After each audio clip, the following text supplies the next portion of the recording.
Welcome back to the third in our series on the book of Numbers, which is Israel's travelogue from Mount Sinai to the doorstep of the Promised Land. It's a journey that could probably be done in about 2 months, but in the centre section of this book, spanning Numbers 13 through 19, we learn why it ended up taking 40 years instead of 2 months.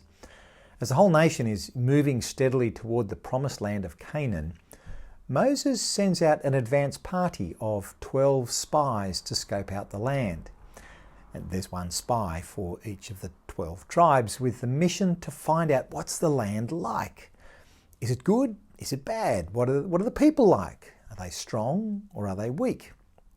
And Moses' final instruction is to try to bring back some of the fruit of the land, perhaps the first ripe grapes of the harvest. And all this makes good sense. There's the strategic intelligence, which might be useful, but also a kind of a boost for the travellers. How does Moses keep up the spirits of weary Israelites trudging through the desert? Well, give them something to look forward to. Let them know just how good is this land to which they are travelling. 40 days later, the spies return and report.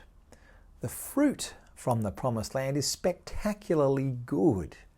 That was indeed a land flowing with milk and honey, that well-known expression, which simply meant that the land was fertile and productive. Its produce was nourishing and sweet. But, say the spies, the people are powerful in their well-fortified cities. Not only are the people strong, the spies even saw giants there, the descendants of the men of renown from long ago. So the spies advise against attacking. They say going to Canaan, that's a bad idea. But there were 2 spies, Joshua and Caleb, who advise the opposite. They say that Israel should go up and take the land promised to them by God. But for now, back in the camp, Joshua and Caleb's minority report is ignored. So we're at Numbers chapter 14. That night, all the members of the community raised their voices and wept aloud. All the Israelites grumbled against Moses and Aaron, and the whole assembly said to them, "If only we had died in Egypt or in this wilderness. Why is the Lord bringing us to this land only to let us fall by the sword? Our wives and children will be taken as plunder. Wouldn't it be better for us to go back to Egypt?" And they said to each other, "We should choose a leader and go back to Egypt."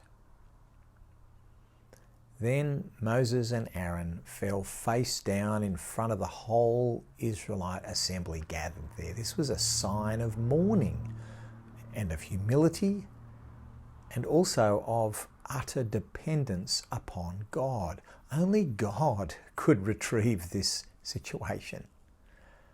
Verse 6, Joshua, son of Nun, and Caleb, son of Jephunneh, who were among those who had explored the land, tore their clothes, further signs of grief over the sin of the people.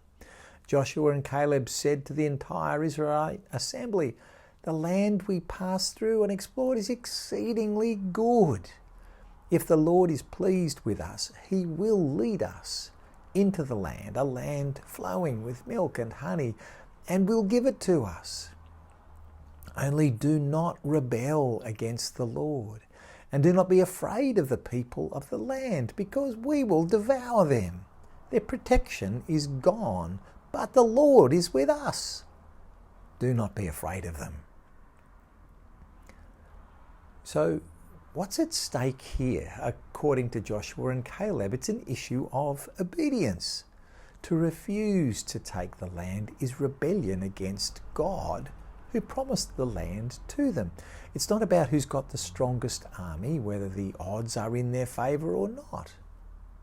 Verse 10, but the whole assembly talked about stoning them, that is, stoning Joshua and Caleb.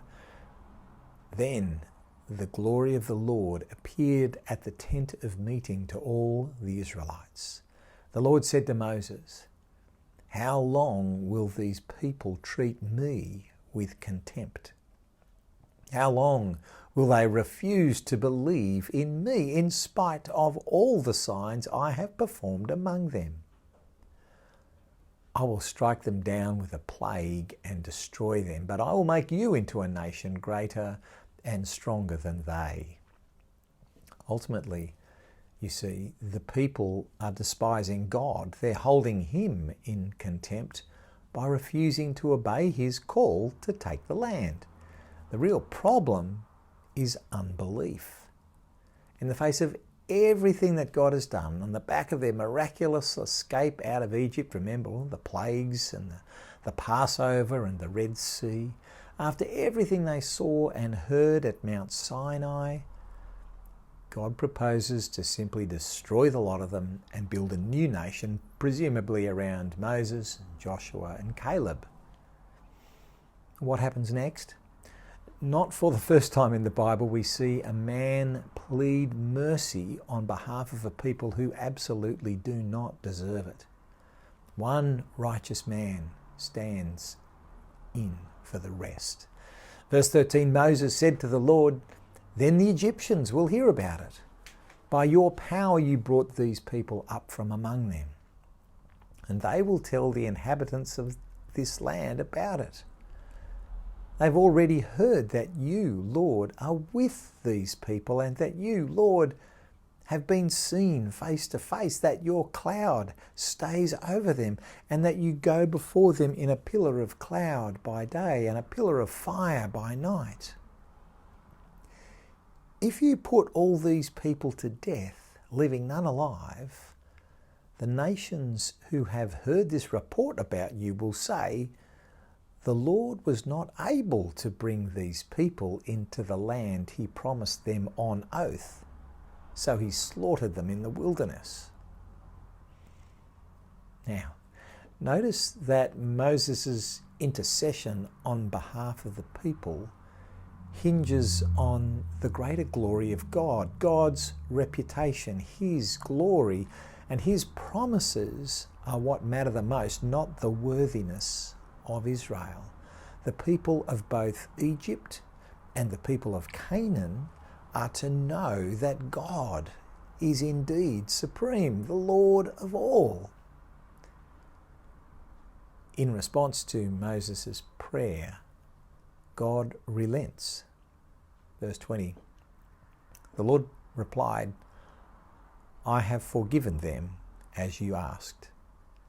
Nevertheless, as surely as I live, and as surely as the glory of the Lord fills the whole earth, not one of those who saw my glory and the signs I performed in Egypt and in the wilderness, but who disobeyed me and tested me 10 times, not one of them will ever see the land I promised on oath to their ancestors.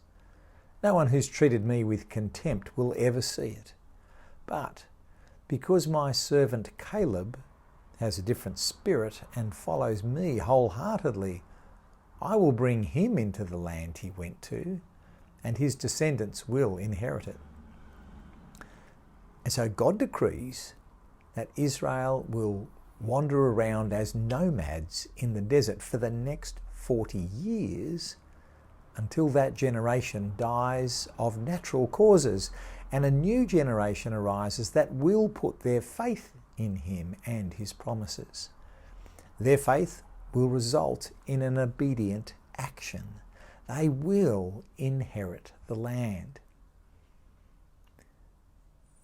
You know, so often the New Testament writers call their readers to reflect back on narratives such as this one.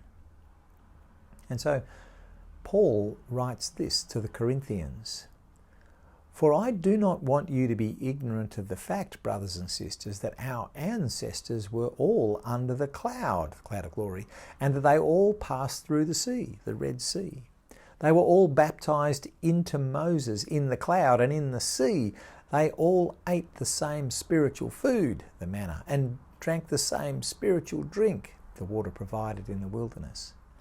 Nevertheless, God was not pleased with most of them. Their bodies were scattered in the wilderness. Now these things occurred as examples to keep us from setting our hearts on evil things as they did.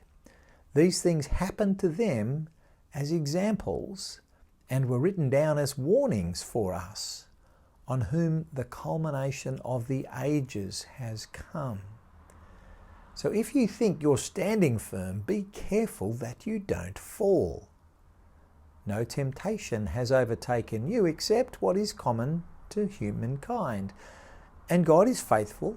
He'll not let you be tempted beyond what you can bear. But when you are tempted, He will also provide a way out so that you can endure it. When we face challenges to our faith, God is always faithful. There is a way out, a way forward in obedience to God, even though we may not know all of the details in advance. What we do is follow God and His ways, and we refuse to give in to unbelief and therefore to temptation. And in the act of doing so, God will open the way forward so that we can endure. Reflecting on this very important piece of the book of Numbers, I want to encourage us all to commit ourselves to God's way forward, whatever the circumstances are in which you find yourself today.